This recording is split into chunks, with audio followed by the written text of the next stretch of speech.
칭기스칸의 뿌리, 몽골이 아니다. 한 연구자의 발견이 국제학계를 뒤흔들고 있습니다. 1000년 전 이친 왕조와의 연결이 드러나자 몽골은 충격에 휩싸였고 한국은 술렁이고 있습니다. 무엇보다 중국은 즉각 반발했습니다. 발해와 고구려는 중국의 지방 정권이었다. 베이징이 강하게 부정했지만 증거가 쏟아지자 급기야 미국 역사학계까지 가세했습니다. 유라시아의 심장을 흔드는 역사 전쟁, 그 충격의 현장을 지금 공개합니다. 제 이름은 바야르입니다. 32살 몽골 울란바토르에서 온 유학생이죠.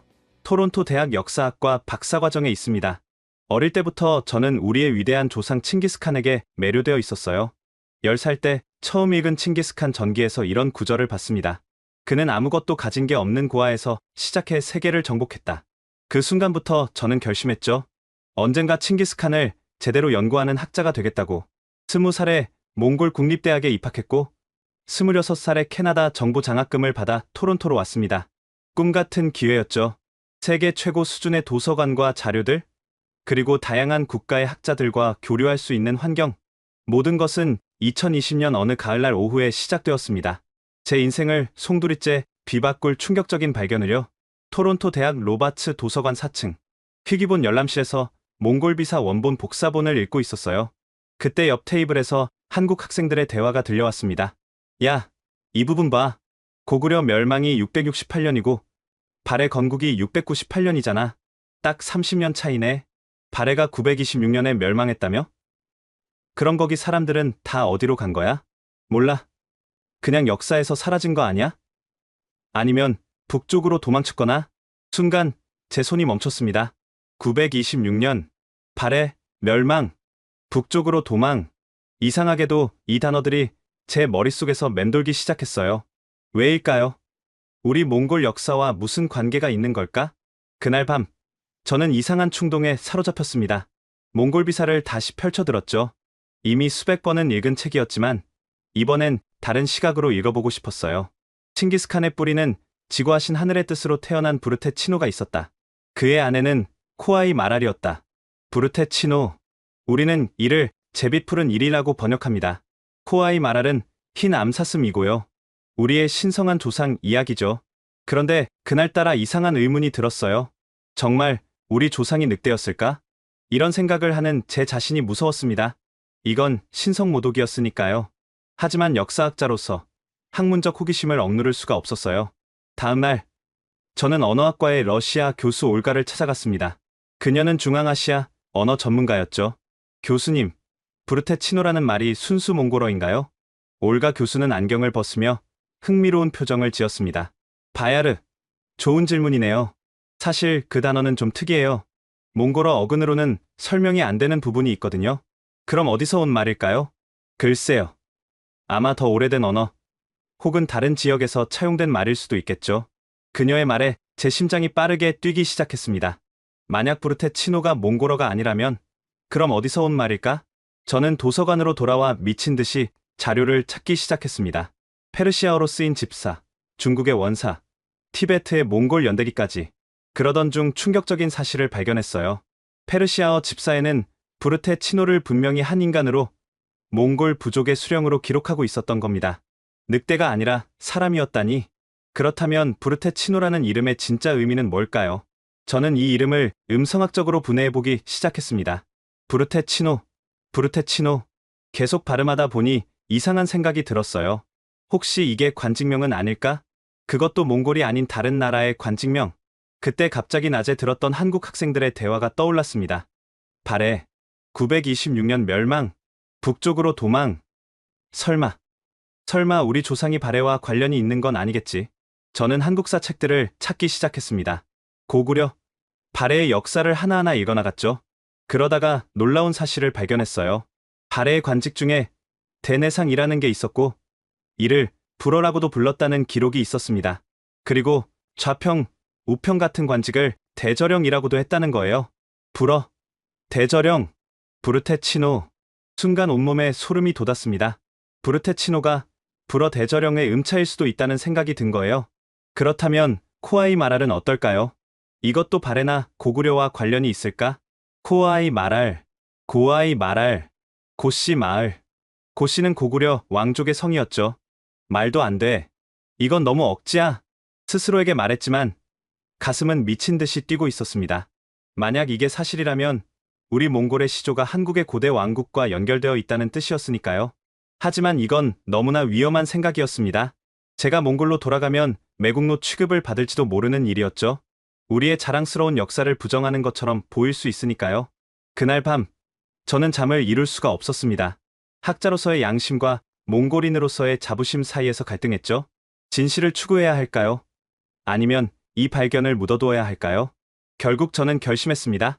진실이 무엇이든 끝까지 파헤쳐보기로. 설령 그 진실이 제가 알던 모든 것을 뒤흔들어 놓는다 해도 말이죠.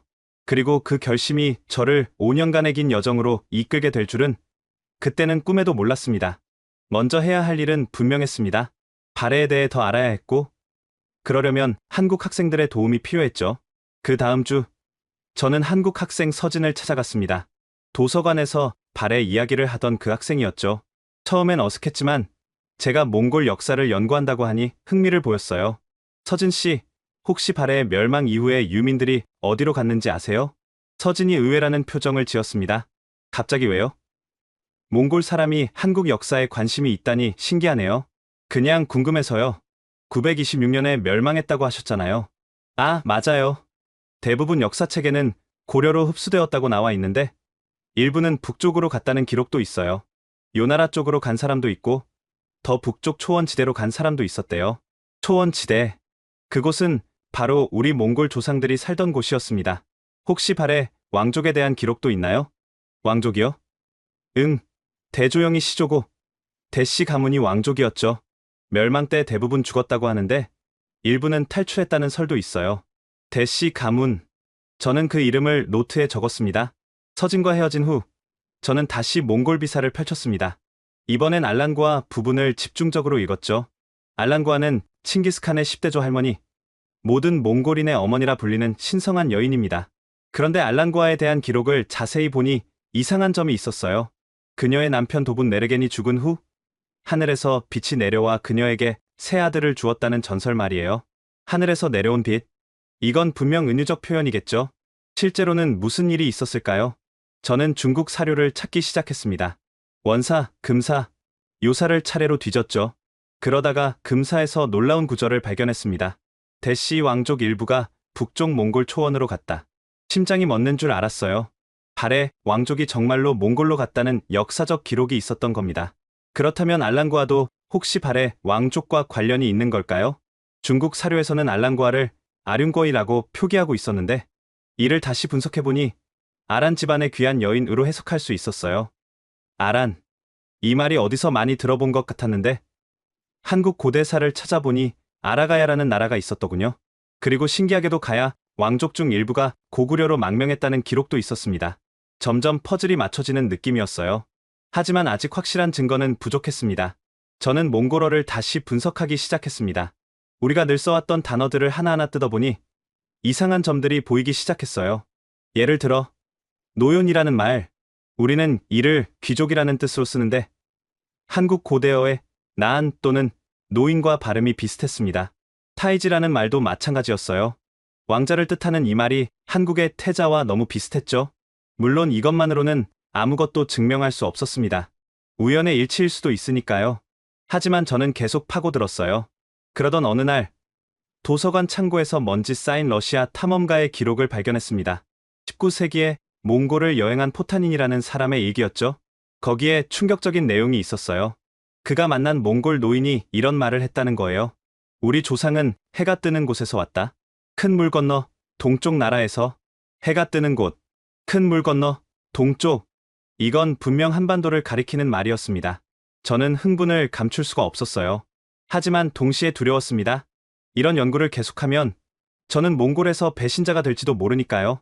그날 밤 저는 어머니께 전화를 걸었습니다. 어머니, 제가 만약 우리 역사에 대해 충격적인 사실을 발견한다면 어떻게 하실 거예요? 바야리야, 진실은 진실이란다. 그게 아무리 불편해도 말이야. 어머니의 말씀에 용기를 얻었습니다. 저는 연구를 계속하기로 했어요. 다음 날 저는 놀라운 발견을 하게 됩니다. 도분 네르겐이라는 이름을 분석하던 중이었죠. 도분을 고구려 관직으로 보면 도독을 뜻할 수 있었고 메르겐은 활 잘 쏘는 사람을 뜻하니 도분 내르게는 활 잘 쏘는 도독이 될 수 있었어요. 고구려와 발해는 활로 유명한 나라였죠. 그들의 기마 궁술은 당나라도 두려워할 정도였다고 합니다. 모든 조각이 하나씩 맞춰지고 있었습니다. 부르테치노는 늑대가 아니라 발해의 관직을 가진 사람이었고 그의 후손들이 몽골 초원에 정착해 우리의 조상이 되었을 가능성이 점점 커지고 있었어요. 하지만 이제 진짜 도전이 시작되었습니다. 이 가설을 증명하려면 저는 더 많은 언어를 배워야 했고 더 많은 자료를 찾아야 했으며 무엇보다 학계의 차가운 시선을 견뎌내야 했습니다. 연구를 시작한 지 6개월.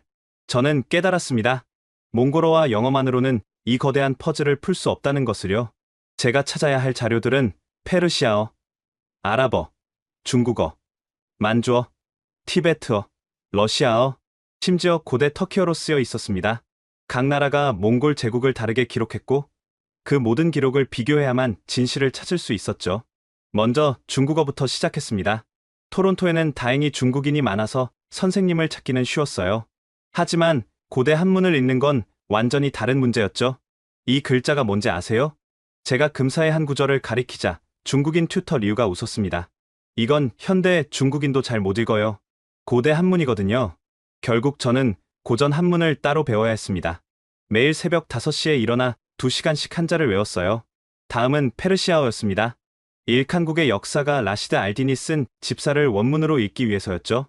토론토 대학 근동학과를 찾아가 도움을 요청했습니다. 왜 몽골 사람이 페르시아어를 배우려고 하죠? 사이드 교수가 의아했어요. 칭기스칸을 제대로 연구하려면 페르시아 기록도 봐야 하거든요. 흥미롭네요. 보통 몽골 사람들은 자기들 기록만 믿는다고 들었는데 그의 말이 가슴에 박혔습니다. 맞아요. 우리는 너무 우리 것만 봐왔어요. 페르시아어는 아랍 문자로 쓰여 있어서 더 어려웠습니다.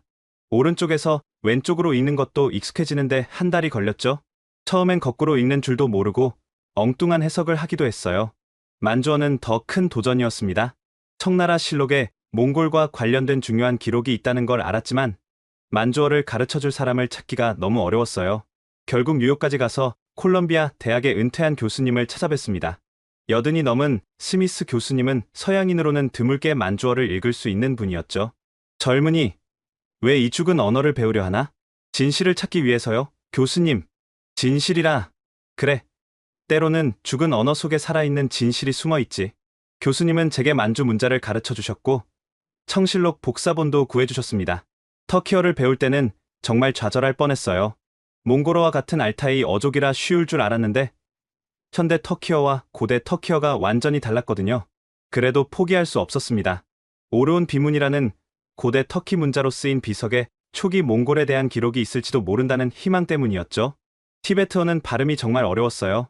같은 글자도 성조에 따라 뜻이 완전히 달라졌거든요. 하지만 티베트 불교 문헌 속에 몽골 왕족의 비밀선 기록이 있다는 소문을 듣고는 포기할 수 없었습니다. 아랍어를 배울 때는 이집트 식당에서 아르바이트까지 했어요. 주방장 아흐메드에게 매일 조금씩 배웠죠. 바야르, 왜 이렇게 열심히 하는 거야? 제 조상의 비밀을 풀어야 해요. 비밀이라. 때로는 모르는 게 약일 수도 있어. 그의 말이 맞을지도 모른다고 생각했지만 이미 너무 깊이 들어와 버렸어요. 러시아어, 한국어, 일본어, 산스크리트어, 소그드어, 위구르어까지 결국 15개의 언어를 익히는데 5년이 걸렸습니다. 각 언어마다 최소한 기본적인 문헌을 읽을 수 있는 수준까지 올라가는 것이 목표였죠. 도서관 사서들은 저를 언어 미치광이라고 불렀어요. 바야르, 또 왔네? 오늘은 무슨 언어? 오늘은 소그드어요. 실크로드 상인들이 쓰던. 도대체 뭘 찾는 거야? 진실이요. 800년 동안 숨겨진 진실. 친구들도 걱정했습니다. 특히 서진이 그랬죠. 바야르, 너무 무리하는 거 아니야? 얼굴이 반쪽이 됐어. 괜찮아요. 이제 거의 다 왔어요. 사실 저도 제가 미쳐가는 것 같았어요. 매일 다른 언어로 꿈을 꾸고 길을 걸으며 고대 문자를 중얼거렸죠. 하지만 멈출 수 없었습니다. 각 언어가 새로운 문을 열어주었거든요. 페르시아어로 읽은 집사에서는 부르테 치노를 동방에서 온 족장이라고 했고 티베트 문헌에서는 알란구아를 해 뜨는 나라의 공주라고 기록하고 있었어요. 만주어 실록에서는 더 놀라운 걸 발견했습니다. 몽골 왕족과 발해 왕족이 같은 혈통이라는 구절이 있었던 거예요. 하지만 가장 결정적인 발견은 의외의 곳에서 나왔습니다. 바로 소그드어로 쓰인 상인의 일기였죠. 거기에는 이런 내용이 있었어요. 몽골의 귀족들은 자신들이 동쪽 큰 나라에서 왔다고 자랑한다. 그들의 말과 풍습에 실제로 동방의 흔적이 많다. 모든 증거가 한 곳을 가리키고 있었습니다. 몽골과 한국 고대의 왕국의 연결고리가 실재한다는 것을요. 이제 저는 확신했습니다.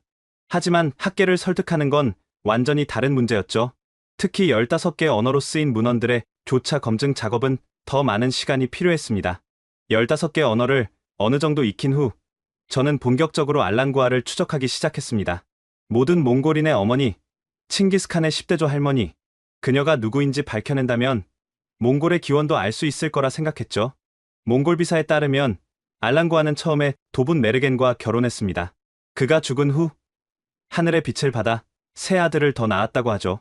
그 막내가 바로 보돈차르, 칭기스칸의 직계 조상입니다. 하지만 중국 사료는 조금 달랐어요. 원사에서는 그녀를 아륜거이라고 표기했고 금사에서는 아란고라고 했습니다. 왜 이름이 다를까요?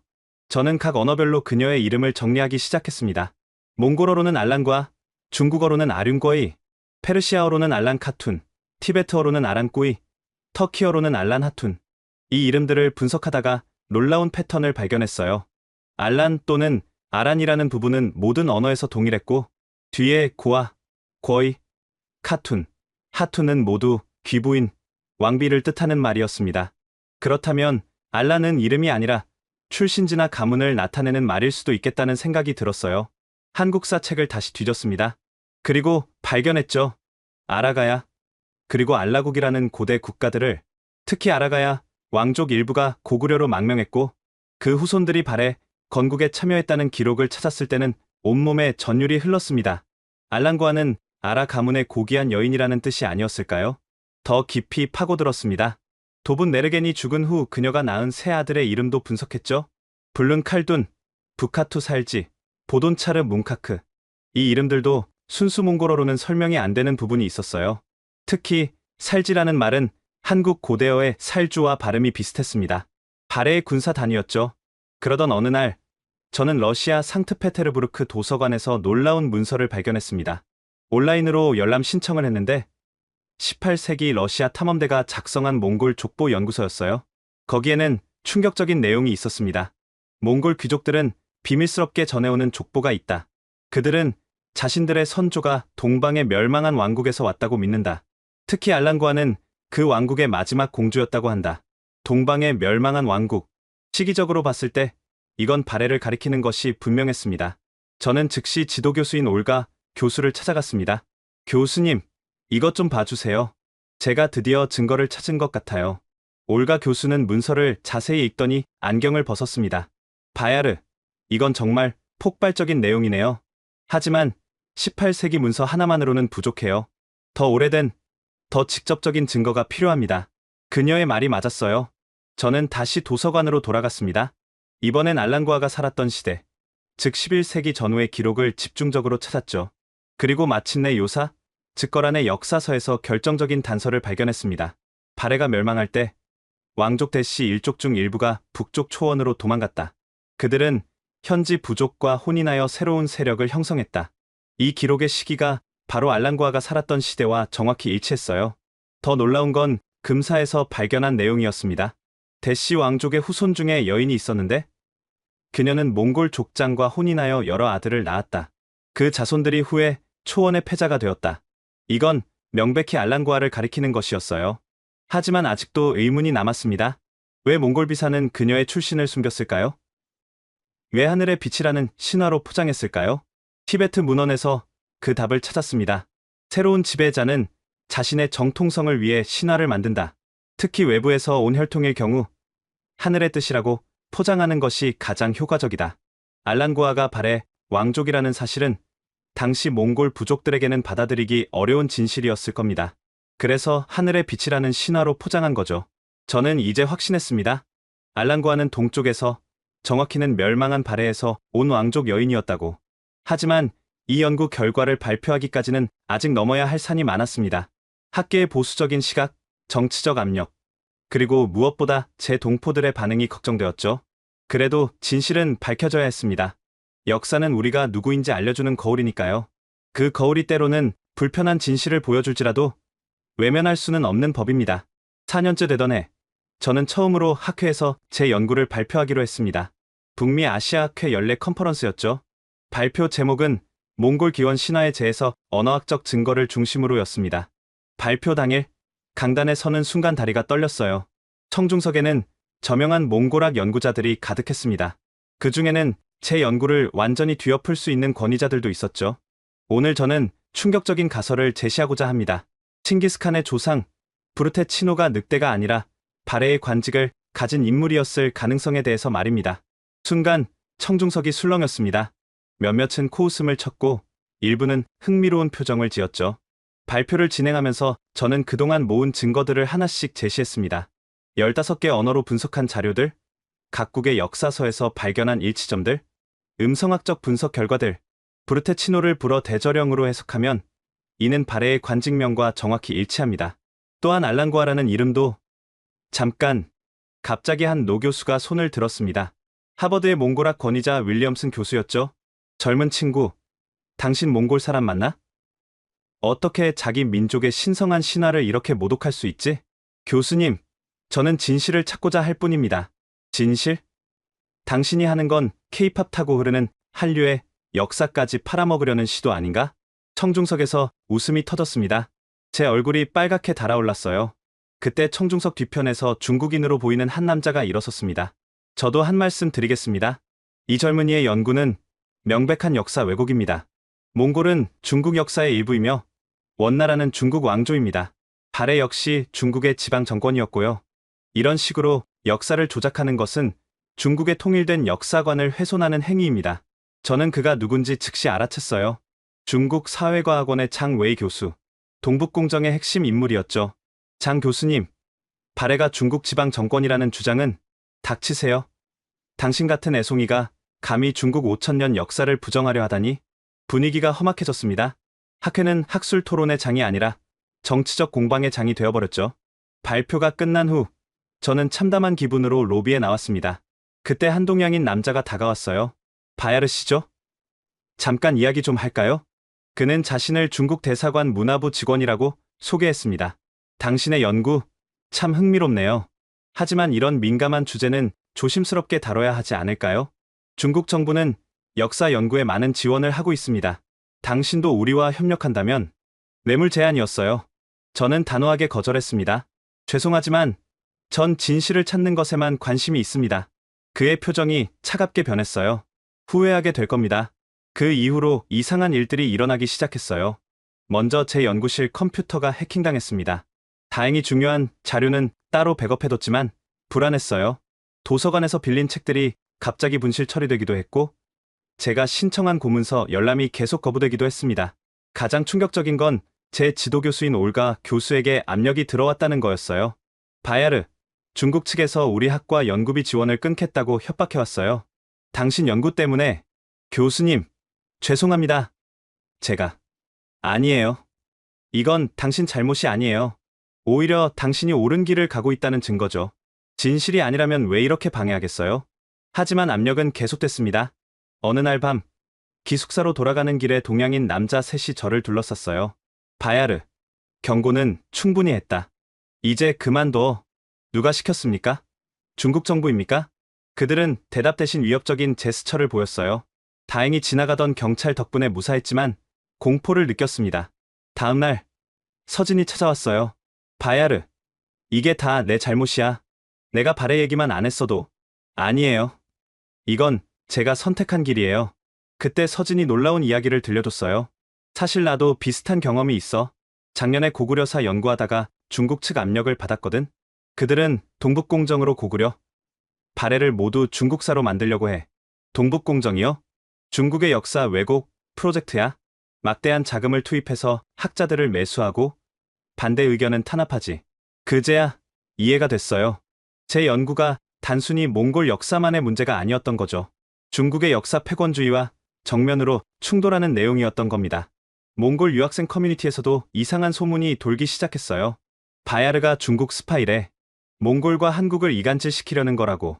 정반대의 소문도 있었죠. 아냐. 한국 정부가 돈을 줬대. 몽골 역사를 한국에 팔아넘기려는 거야. 누가 이런 소문을 퍼뜨리는지는 뻔했어요. 분열시키고 고립시키는 전형적인 공작이었죠. 심지어 제 가족에게까지 연락이 갔습니다. 어머니가 전화를 하셨어요. 목소리가 떨리고 있었죠. 바야리야, 오늘 이상한 사람들이 집에 왔었어. 너가 위험한 연구를 한다면서 가족을 생각하라고. 어머니, 걱정 마세요. 제가 조심할게요. 하지만 속으로는 두려웠어요. 학문의 자유를 위해 가족까지 위험에 빠뜨릴 순 없었으니까요. 그래도 포기할 수는 없었습니다. 이렇게까지 방해한다는 건 제가 진실에 가까이 가고 있다는 증거였으니까요. 학회 발표 실패 후 몇 달간 저는 심각한 슬럼프에 빠졌습니다. 하지만 포기할 수는 없었어요. 오히려 더 구체적인 증거를 찾기로 마음먹었죠. 발의 멸망 시기와 알랑구아 시대의 연결고리를 찾는 데 집중하기로 했습니다. 926년 발의 멸망, 그리고 약 100년 후인 11세기 초 알랑구아의 등장. 200년의 간격을 메울 증거가 필요했어요. 러시아 극동 지역 도서관들의 자료를 뒤지기 시작했습니다. 블라디보스토크, 하바롭스크의 향토 박물관 자료까지 온라인으로 신청했죠. 그러던 중 하바롭스크 박물관에서 흥미로운 자료를 발견했습니다. 19세기 러시아 고고학자가 작성한 발굴 보고서였어요. 아무르 강 유역에서 발견된 10세기 유적지. 토기 양식이 발의 것과 유사하나 몽골적 요소가 혼재되어 있음. 아무르 강은 중국명으로 헤이룽장, 즉 흑룡강입니다. 발의 영토 북쪽 경계와 맞닿은 곳이죠. 보고서에는 사진도 있었는데 토기에 새겨진 문양이 정말 특이했어요. 발해의 연꽃 문양과 몽골의 동물 문양이 결합된 형태였습니다. 이건 분명 문화적 융합의 증거였어요. 발해 유민과 몽골 부족의 만남을 보여주는 더 깊이 파고들었습니다. 중국 헤이룽장 성 지방지를 찾아봤죠. 거기서 놀라운 기록을 발견했어요. 발해 멸망 후 대시 성을 가진 사람들이 북쪽으로 이주했다. 그들은 시리 부족과 함께 살았다. 시리는 바로 몽골의 전신이 되는 부족입니다. 칭기스칸의 조상들도 시리 계통이었죠. 그런데 여기서 의문이 생겼어요. 왜 발해 왕족이 북쪽으로 갔을까요? 보통은 고려로 가거나 중국으로 갔을 텐데 답은 의외의 곳에서 찾았습니다. 일본 교토 대학 도서관의 고문서였어요. 발해 마지막 왕 대인선이 항복할 때 일부 왕족은 이를 거부했다. 그들은 조상의 땅으로 돌아간다며 북쪽으로 떠났다. 조상의 땅. 이게 무슨 의미일까요? 고구려사를 다시 살펴봤습니다. 고구려 초기 북부여에서 남하한 주몽이 나라를 세웠죠. 그리고 고구려는 오랫동안 북방 초원 부족들과 교류했습니다. 혹시 발해 왕족이 말한 조상의 땅이 바로 북방 초원을 의미하는 건 아니었을까요? 이 가설을 뒷받침할 증거를 더 찾았습니다. 그리고 금사에서 결정적인 구절을 발견했죠. 여진족 중에는 발해 왕실의 후예임을 자처하는 자들이 있었다. 그들은 대시성을 버리고 현지 성씨를 취했으나 은밀히 족보를 전했다. 성씨를 바꿨다. 이것이 핵심이었어요. 발해 왕족이 살아남기 위해 정체를 숨긴 거죠. 그렇다면 알랑구아도 그런 경우가 아니었을까요? 발해 왕족 출신이지만 정체를 숨기고 몽골 부족과 결혼한 티베트 문헌에서 흥미로운 내용을 또 발견했습니다. 하늘의 빛으로 아이를 가졌다는 것은 아버지의 혈통을 숨기고 싶을 때 쓰는 오래된 방법이다. 알랑구아가 남편 사후에 낳은 세 아들, 그들의 아버지가 누구인지 밝힐 수 없었기에 하늘의 빛이라는 신화를 만든 게 아닐까요? 만약 그 아버지가 발해 왕족 출신이었다면 당시 몽골 부족 사회에서는 받아들이기 어려운 혈통이었을 테니까요. 서진을 다시 만나 이야기를 나눴습니다. 서진 씨, 발해가 멸망할 때 대시 왕족이 정말로 살아남았을까요? 글쎄요. 공식 기록에는 다 죽었다고 나오는데, 하지만 역사에서 왕족이 완전히 몰살당하는 경우는 드물죠. 만약 살아남았다면 북쪽 초원으로 갔을 가능성은요? 충분해요. 발해는 원래 고구려 유민과 말갈족의 연합 국가였잖아요. 말갈족 일부는 북방 출신이었고요. 퍼즐이 맞춰지고 있었습니다. 발해 멸망, 왕족의 북방 이주, 현지 부족과의 융합, 그리고 알란구아의 등장. 하지만 아직도 부족했어요. 더 확실한 증거가 필요했습니다. 2023년 크리스마스 이브, 모두가 가족과 함께 시간을 보낼 때 저는 혼자 도서관에 있었습니다. 토론토 대학 동아시아 도서관 지하 서고, 형광등만이 차갑게 빛나는 그곳에서 저는 금사를 다시 읽고 있었죠. 금사는 여진족이 세운 금나라의 역사서입니다. 이미 여러 번 읽었지만 뭔가 놓친 게 있을 것 같아 처음부터 다시 살펴보기로 했어요. 그날따라 집중이 잘 됐습니다. 아무도 없는 고요함 속에서 한자 하나하나가 선명하게 보였죠. 그리고 밤 11시쯤 저는 평생 잊을 수 없는 구절을 발견했습니다. 이전에 대충 넘겼던 부분에서요. 대조영의 동생 대야발의 후손이 북쪽 몽골 땅으로 갔다. 그들이 후에 모든 부족을 통일한 자들의 선조가 되었다. 심장이 멎는 줄 알았어요. 대조영은 발해의 시조입니다. 그의 동생 대야발이 있었다는 것도 신구당서에 기록된 역사적 사실이죠. 그런데 그 후손이 몽골로 갔고 후에 모든 부족을 통일한 자들의 선조가 되었다? 모든 부족을 통일한 자. 이건 명백히 칭기스칸을 가리키는 말이었습니다. 저는 떨리는 손으로 노트에 적었습니다. 대조영 동생 대야발 후손 북쪽 몽골 모든 부족 통일한 자들의 선조. 하지만 이것만으로는 부족했어요. 더 구체적인 연결고리가 필요했습니다. 계속 읽어나갔습니다. 그리고 몇 페이지 뒤에 또 다른 충격적인 내용을 발견했죠. 대씨 왕족 중 금왕이라는 자가 있었다. 그의 셋째 아들 보알리의 후손이 북방으로 가서 큰 부족의 시조가 되었다. 보알리? 이 이름이 어딘가 익숙했어요. 몽골 비사를 다시 찾아봤습니다. 믿을 수 없었어요. 칭기스칸의 14대조 이름이 보알리였습니다. 이건 단순한 우연의 일치일 수가 없었어요. 금사의 보알리와 몽골 비사의 보알리가 동일 인물이라면 칭기스칸은 발해 왕족의 직계 후손이 되는 거였습니다. 흥분을 감출 수가 없었어요. 도서관 밖으로 뛰쳐나가 눈 내리는 캠퍼스를 뛰어다녔습니다. 찾았다. 드디어 찾았어. 지나가던 사람들이 이상한 눈으로 봤지만 상관없었어요. 5년간의 연구가 드디어 결실을 맺는 순간이었으니까요. 다시 도서관으로 돌아와 관련 자료를 더 찾았습니다. 원사도 다시 확인했죠. 거기에도 비슷한 내용이 있었어요. 몽골 왕족의 먼 선조는 동방에서 왔다고 전해진다. 새벽 4시까지 자료를 정리했습니다. 대조영, 대야발, 금왕, 보알리, 그리고 칭기스칸으로 이어지는 계보를 만들었죠. 물론 중간에 몇 대가 불명확한 부분도 있었어요. 하지만 큰 줄기는 명확했습니다. 발해 왕족이 몽골로 가서 칭기스칸의 조상이 되었다는 것. 크리스마스 아침, 저는 올가 교수에게 이메일을 보냈습니다. 교수님, 크리스마스 선물이 있습니다. 제가 드디어 찾았어요. 그녀의 답장은 빨랐습니다. 바야르, 축하해요. 하지만 흥분하지 말고 차분히 검증하세요. 한자 해석이 정확한지, 다른 사료와 교차 확인이 되는지. 맞는 말이었어요. 저는 다시 차분해지려고 노력했습니다. 일주일 동안 철저히 검증했어요. 한문 전공자에게도 확인받고 다른 판본도 대조했죠. 결과는 동일했습니다. 이제 이 발견을 어떻게 발표할지가 문제였어요. 지난번 학회의 실패를 반복할 수는 없었으니까요. 서진과 만나 의논했습니다. 바야르, 이번엔 다르게 접근해봐. 몽골의 위대함을 부정하는 게 아니라 오히려 더 위대한 역사를 발견했다고 하는 거야. 무슨 말이에요? 칭기스칸이 단순한 유목민이 아니라 천년 역사를 가진 왕족의 후예라는 거잖아. 고구려에서 발해로, 발해에서 몽골로 이어지는 대서사시. 이게 얼마나 장대한 이야기야? 그의 말이 맞았어요. 관점을 바꾸니 완전히 다른 그림이 보였습니다. 저는 새로운 논문을 쓰기 시작했습니다. 제목은 칭기스칸 천년 왕조의 계승자로 정했죠. 이번에는 몽골의 자부심을 깎아내리는 게 아니라 오히려 더 깊고 오래된 역사적 정통성을 부여하는 관점으로 썼습니다. 고구려는 700년간 동북아시아를 지배한 대제국이었고 발해는 해동성국이라 불린 문명국이었으며 그 후예인 칭기스칸이 세계를 정복한 것은 역사의 필연이었다고. 크리스마스의 선물은 단순한 발견이 아니었습니다. 그것은 역사를 보는 새로운 눈을 뜨게 해준 계기였죠. 금사의 발견 이후 저는 지리적 연결고리를 찾는 데 집중했습니다. 발해 왕족이 어떤 경로로 몽골 초원까지 갔을까요? 몽골 비사에 나오는 아르가나 쿤이라는 지명이 열쇠였습니다. 칭기스칸의 조상들이 살았다는 곳이죠. 대부분의 학자들은 이를 몽골 어딘가로 추정했지만 저는 다른 가능성을 봤어요. 아르가나 쿤. 이 말을 음성학적으로 분해하면 아르간나 쿤이 됩니다.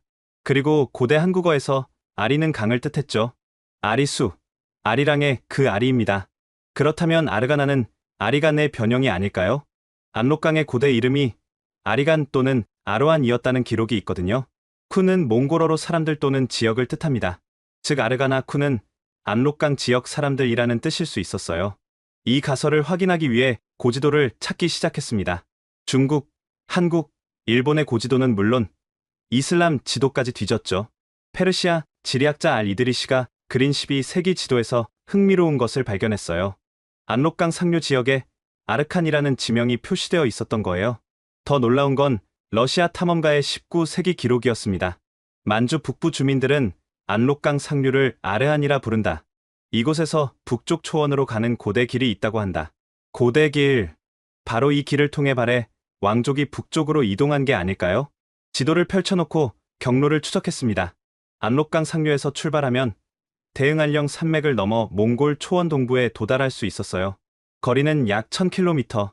당시 기준으로는 두세 달이면 충분한 거리였죠. 그런데 왜 하필 그 험한 길을 선택했을까요? 답은 의외로 간단했습니다.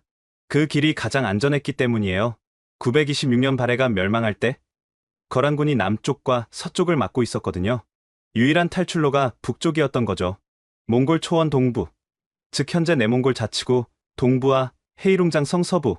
이 지역이 바로 칭기스칸의 조상들이 처음 정착한 곳이었습니다. 실제로 이 지역에서는 발해 양식과 몽골 양식이 혼합된 유물들이 많이 발견됐어요. 10세기에서 12세기 사이의 것들이었죠. 중국 고고학 보고서를 찾아봤습니다. 내몽골 동부에서 발견된 고분군, 발해식 벽돌 구조에 몽골식 부장품이 함께 출토됨. 이건 문화 융합의 명백한 증거였어요. 더 흥미로운 건 언어학적 증거였습니다. 이 지역 방언에는 한국어와 비슷한 단어들이 많았어요. 예를 들어 아버지를 아바이라고 하는데 이는 한국어, 아버지와 몽골어, 아브의 중간 형태였죠. 텐진을 다시 만났을 때 그는 놀라운 이야기를 들려줬어요. 바야르, 사실 우리 할머니가 그런 말씀을 하신 적이 있어. 우리 조상이 해 뜨는 곳에서 왔다고. 정말요? 그럼 텐진도 믿어요? 처음엔 안 믿었지. 하지만 네 연구를 보니 할머니 말씀이 그냥 전설이 아닐 수도 있겠더라. 텐진의 인정은 큰 힘이 되었어요. 이제 마지막 퍼즐 조각만 남았습니다. 대조영의 동생 데야발과 칭기스칸을 직접 연결하는 계보를 완성하는 것. 여러 사료를 종합한 결과 대략적인 계보를 만들 수 있었어요.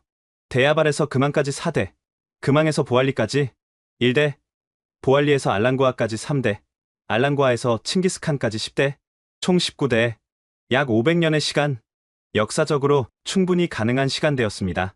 압록강에서 몽골 초원까지 이 장대한 이주의 역사가 드디어 명확해지고 있었어요. 5년째 되던 봄, 저는 최종 논문을 완성했습니다. 제목은 칭기스칸의 뿌리 고구려에서 몽골 제국까지로 정했죠. 이번엔 전략을 바꿨어요. 먼저 소규모 세미나에서 발표하고 반응을 본 후 큰 학회로 가기로 했습니다.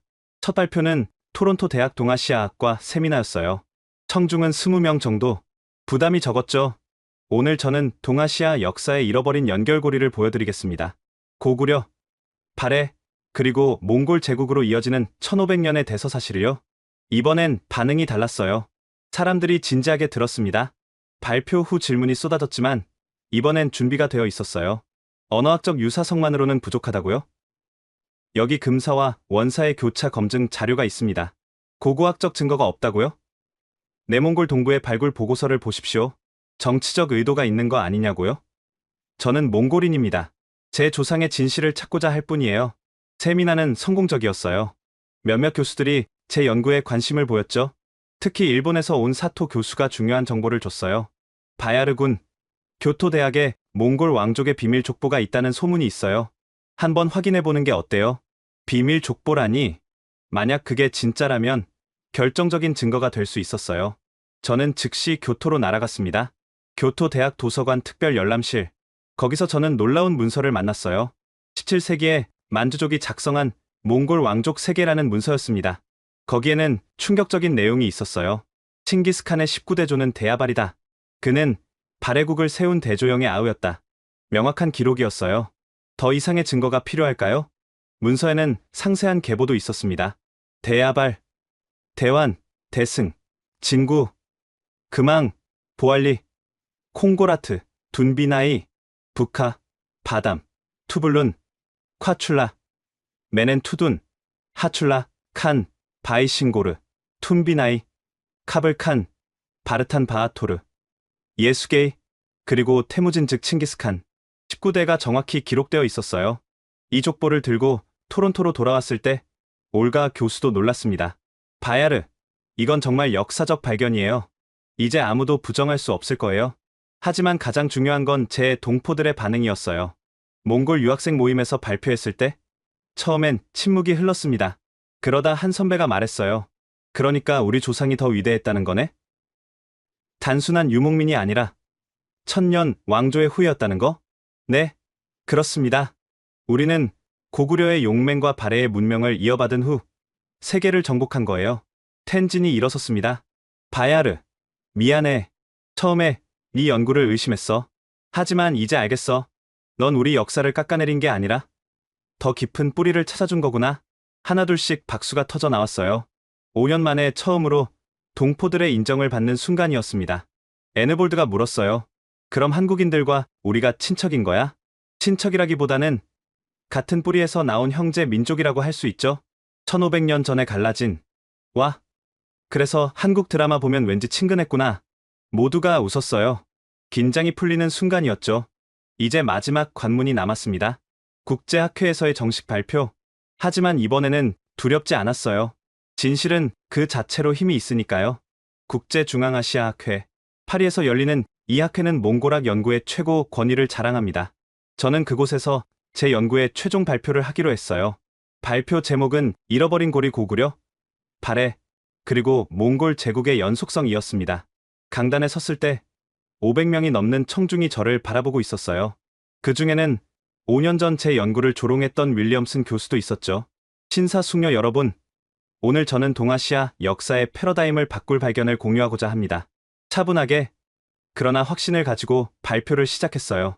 부르테 치노의 언어학적 분석부터 시작해서 알란과의 정체, 발해 왕족의 이주, 그리고 교토에서 발견한 족보까지 45분의 발표가 끝났을 때 장내는 조용했습니다.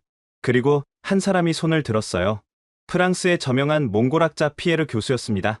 바야르 씨, 훌륭한 연구입니다. 한 가지 묻고 싶은데 이 연구가 현재 몽골과 한국 관계에 어떤 의미를 갖는다고 보십니까? 좋은 질문이었어요. 교수님, 이 연구는 과거를 밝히는 것이지만 미래를 여는 열쇠이기도 합니다. 몽골과 한국이 단순한 이웃이 아니라 역사적 형제임을 보여주니까요. 이는 두 나라의 문화적, 경제적 협력의 새로운 동력이 될 수 있습니다. 박수가 터졌어요. 그리고 윌리엄슨 교수가 일어섰습니다. 바야르 군, 5년 전에는 미안했네. 자네가 옳았어. 이건 정말 획기적인 발견이야. 그의 인정은 제 연구의 완성을 의미했어요. 학회가 끝난 후 여러 대학에서 강연 요청이 왔습니다. 하버드, 옥스퍼드, 베이징 대학, 그리고 서울대학교까지. 특히 서울대 강연은 특별했어요. 한국인들에게 직접 이 이야기를 전할 기회였으니까요. 여러분, 칭기스칸이 여러분과 같은 뿌리를 가졌다면 어떤 기분이신가요? 강연장이 술렁였어요. 이건 한국이 몽골을 지배했다는 이야기가 아닙니다. 두 민족이 함께 위대한 역사를 만들었다는 이야기예요. 고구려의 용맹, 발해의 문명, 그리고 몽골의 정복 정신이 하나로 이어진 거죠. 한국 언론들이 대서특필했어요. 칭기스칸, 고구려의 후예였다. 1500년 만에 밝혀진 형제의 역사. 물론 일부 극단적인 반응도 있었어요. 한국이 세계를 지배했다는 식의 왜곡된 해석도 나왔죠. 하지만 대부분의 사람들은 균형 잡힌 시각으로 받아들였습니다. 그리고 드디어 5년 만에 몽골로 돌아갈 때가 왔어요. 울란바토르 공항에 도착했을 때 놀라운 광경이 기다리고 있었습니다. 수백 명의 사람들이 저를 기다리고 있었던 거예요. 바야르, 우리 역사를 찾아줘서 고마워. 어머니가 눈물을 흘리며 저를 안아주셨어요. 아들아, 자랑스럽다. 진실을 찾는 건 때로는 외로운 길이지만 가장 가치 있는 일이란다. 몽골 국립대학에서 특별 강연을 했을 때 총리까지 참석했습니다. 바야르 교수의 연구는 우리에게 새로운 자부심을 줬습니다. 우리는 단순한 유목민이 아니라 1500년 역사를 가진 위대한 민족의 후예였던 것입니다. 그때 한 학생이 손을 들었어요. 교수님, 그럼 우리가 한국어를 배워야 할까요? 모두가 웃었어요. 굳이 그럴 필요는 없어요. 하지만 서로를 이해하려는 마음은 필요하겠죠. 5년간의 여정이 끝났습니다. 아니, 새로운 시작이었죠. 이제 저는 울란바토르 대학에서 학생들을 가르칩니다. 제 연구는 몽골과 한국뿐만 아니라 전 세계 역사학계의 새로운 관점을 제시했어요. 작년에 흥미로운 일이 있었습니다. 한국의 한 기업이 몽골에 거대한 문화 센터를 건립하기로 했는데 그 이름을 고구려 발해 몽골 문화원으로 정했다는 거예요. 개관식에 저도 초대받았습니다. 한국 대통령과 몽골 대통령이 나란히 서서 리본을 자르는 모습을 보며 역사가 현재를 바꾸는 힘을 실감했죠. 더 놀라운 건 DNA 연구 결과였어요. 제 연구에 자극받은 과학자들이 대규모 유전자 분석을 했는데 실제로 몽골인과 한국인 사이에 특별한 유전적 연관성이 발견된 거예요. 특히 한국의 특정 가문들, 고씨, 대씨 가문과 몽골 왕족의 DNA가 놀라울 정도로 일치했습니다. 하지만 가장 중요한 변화는 사람들의 인식이었어요.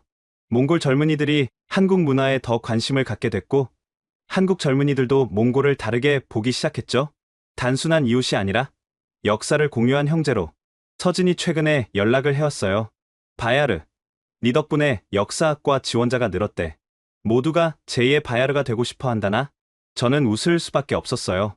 가끔 학생들이 묻습니다. 교수님, 역사를 아는 게 왜 중요한가요? 저는 이렇게 답합니다. 역사는 우리가 누구인지 알려주는 거울이에요. 칭기스칸이 단순한 정복자가 아니라 천년 왕조의 계승자였듯이 우리 모두에게는 잊혀진 위대함이 있어요. 그걸 찾는 게 역사학의 역할이죠. 오늘도 저는 연구를 계속합니다. 아직도 밝혀지지 않은 비밀들이 많으니까요. 고구려에서 발해로, 발해에서 몽골로, 그리고 몽골에서 세계로, 이 장대한 역사의 흐름 속에서 우리는 모두 연결되어 있습니다. 역사는 끝나지 않았어요. 우리가 써나가고 있으니까요. 지금까지 바야르 씨의 놀라운 발견 이야기 어떠셨나요? 한 청년의 호기심이 동아시아 역사의 잃어버린 조각을 찾아낸 놀라운 여정이었습니다. 칭기스칸과 한국의 연결고리. 이것은 단순한 과거의 이야기가 아닙니다. 우리가 누구인지, 우리가 어디서 왔는지를 알려주는 소중한 진실이죠. 만약 이 이야기가 감동적이었다면 더 많은 사람들이 우리의 잊혀진 역사를 알 수 있도록 이 영상을 공유해주세요. 함께 역사의 진실을 찾아가는 여정에 동참해주시길 바랍니다. 구독과 좋아요도 잊지 마시고요. 다음에도 더 놀라운 이야기로 찾아뵙겠습니다. 지금까지 원더풀 해외 사연이었습니다. 감사합니다.